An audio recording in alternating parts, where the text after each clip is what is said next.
Schema Construction is ready to serve homeowners, carpenters, builders, contractors, and businesses with quality ceiling, wall skimming, and tiling. We also supply ceiling boards and accessories, cornices and centerpieces, skim light, rhino set, and plaster products, tile adhesive, and grout.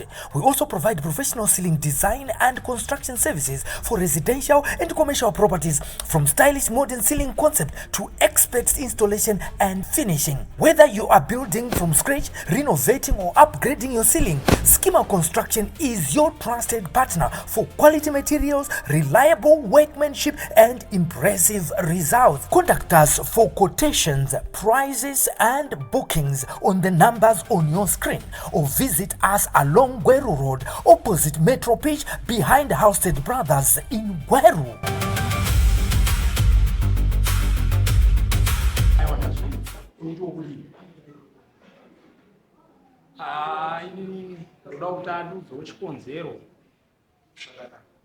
Amai chipinda munyaya yenyu manje andinokumoita kuzo chikonzero chamuda kundirambira ini chikonzero chandakaambira mumomo ndane 3 years mumanga asingapinde mumomo handizive bonde nomurima mukagara chikafu changu haji kana mvura zvakanaka matopedza shamwari mukadzi ati izvo ndane 3 years makore 3 akaremara makore 3 handizive murume kana chikafu changu haudyi ndozvandinokuambira nhasitaiwa chigara zvako ndichingoitawo chingoramba ndakasununguka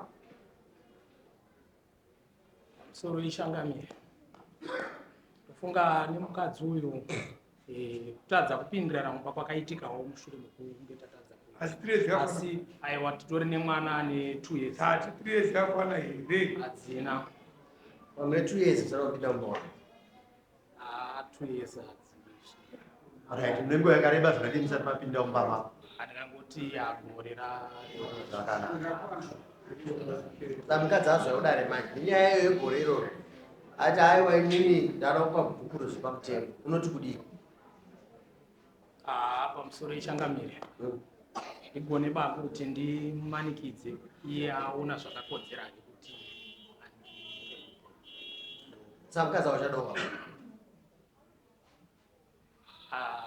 pamusoro popai vandiri kuti ndimumanikidze kuti ndikubvunza mubvunzo wana akastereka mukadzi unomuda here zepapana kugadziriswa ndichiri kumuda uchiri kumuda sokuti nhasi unomupindira mumba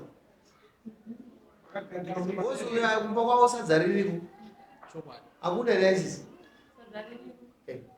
chisi chiri kushota chii kumba kwenyu anziwo ndauri kushota mumba kwenyu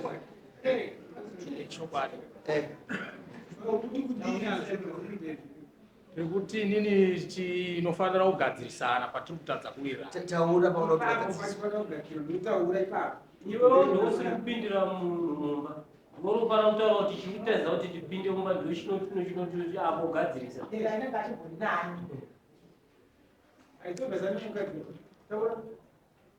pamusoro ichakamira chakachitadzisa kuti ini ndipindire mukadzi wangu ka tine kunetsana kwatati tichiita iwe shamari munhu musina secret unomorato nekubatawo mudzimai wako ane mishonga yandaimubata nayo tichibvunzana kusvikira zvimwe zvacho zvasvika pekundiremera mishonga yandikuramba ndichiona ine mukadzi wangu ndofunga tanetsana wakazomboenda wakatora mbuya wakauya saka tiri pakati pekuti tigadzirise nyaya dzedu pakabva saitika tsaona yakaitika yemwana akasvikoka bvimbo agara muchipatara ndowangu achigara naye saka kubva kwakaita kubuda kwawakaita muchipatara adzimai vanga havada kuzobvira wadzokawo kumba kusvikira nawo kufunga sobati kuti pane 5 months to 6 months aiwa ndikari mukufunda chama kana munhu abuda kuchipatara unoda mukadzi wandoda inini kana kabvunza varume varume munhu wandoda inini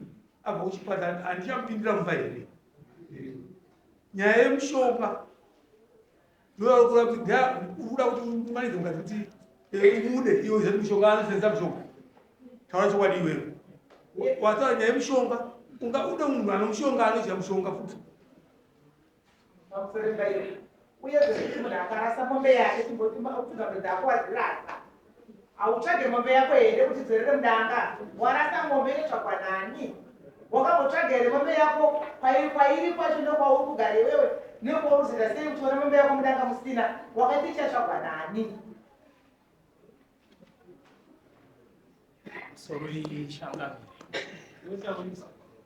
Pamusoro ichangamire tsvaga mombe yangu ndaitsvaga pafoni nekuti kwawakanga wari ndisingakuzivi. Saka pafoni apa kuti tibatane ka tatisiri kubatana apa pafoni. Kadziwa kwamurora Ndikora pafoni. kurora pafoni kana kuti unotoziva kuti anogara akasara mushonga wakati. Anga asiri mushamanate zvakawanda. Iwewe waifana kuenda kushakwana atezvara kuti ndauya pano kutera mukadzi wangu. Yes. Iwo ana atezvara ndovaikutsvagira kune mwana wake. Kune mwana wavo. Iwo wakaita chicha, wakaenda kwatetera, wakaenda kupi ndokupi kwawakaita, ndoripinda ndorwakaita iwewe. Ipapo ndinobvuma mhosvo yangu shanga. Unoona kana une muriwo uri kudya kare ka muriwo uri kunakira ukatsvaga mwoyo kuda kuchinja unongoti wandinawo ndiri comfortable nawo saka uno muriwo wauguri kutsvaga unozorwadzawo watangirwa manje ndava kuramba manje ndopane dambudziko unoti tinoda kugadzirisana kuti tichaise wawe interested tipe zvinobatika zvaunoti zvigadziriswe nemidzimai uyu chii chaunoti tigadzirise because ndangodzwa nyaya yemushonga anogona kudzoti mushonga ndemadzimai mushaisa mushonga yasiyana handiti imwe yamunozvigeza miri yenyu handiti izvozvo ungori mushonga wei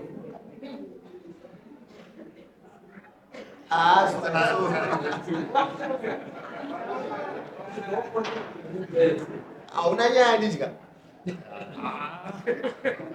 saa mukadzi akasi mukadzi wakokumuda okumuda unomwe mukadzi here uyu mukadzi wechingani wechitru alright ndiye mudiki wacho ndiye mudiki iwo wakusiya achienda futi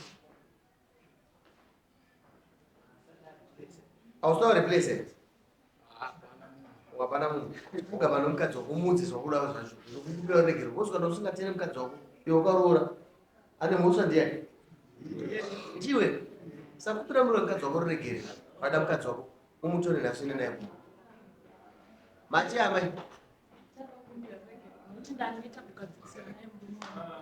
ndakaenda akanditi ndakaenda wanasekuru wake ndakapenda 2 times chinogadzirisiwa achiti zvapera chiripodzoka kumba zvikuita semu ndakaenda akantaura kuti notora atete wako ndakaenda ndakauya nawo zviri ngosimba zviri semu zvakabva zvatoita wese akataura kuti amai wangu ndo wakundipa mushonga nhasi uno amai wangu wachiri wapenyu mambo wasati wafa wachamira here kundipa mushonga handi wachatowedzera handichakuda mambo ina handichada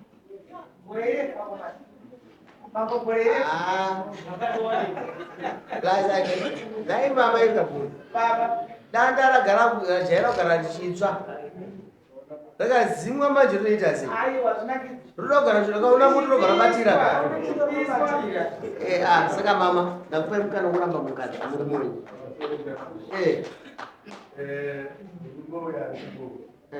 achanda mukadzi echokwadi negore sina mukadzi wake atoramba mukadzi kugara mumumoto akaramba satowarambanisa zvino wawainani chamani kumonya kuti ngoma uyai mawainani vari ku alright seko garanyi baba tswari mpuwa chile ndenyi muziyo kuti murora asi mumusha nyaya yapa kutaura kuti murumba ndichada nechikonzero 1 2 3 ashupa ukubva Nina ndichakudai. Taurisa hii. Mumba mangu ndandisasa kuziva chikafu changu makusingaji makati ndiri mumwe mchini badai. Hello. Ene mumba mwana.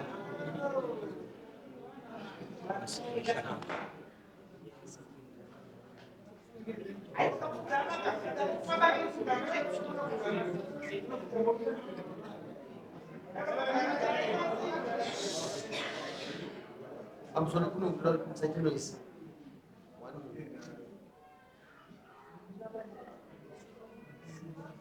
Nari manzo wanga.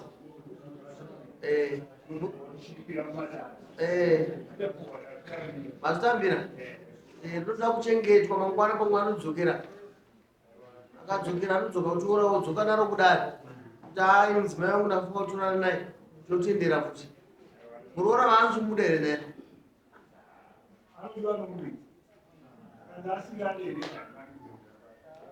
Alright, aita basi.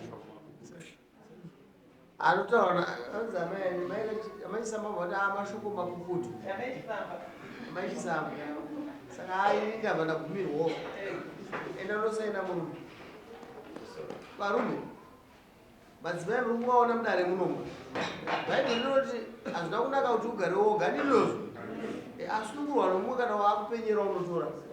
Hapana chakaita.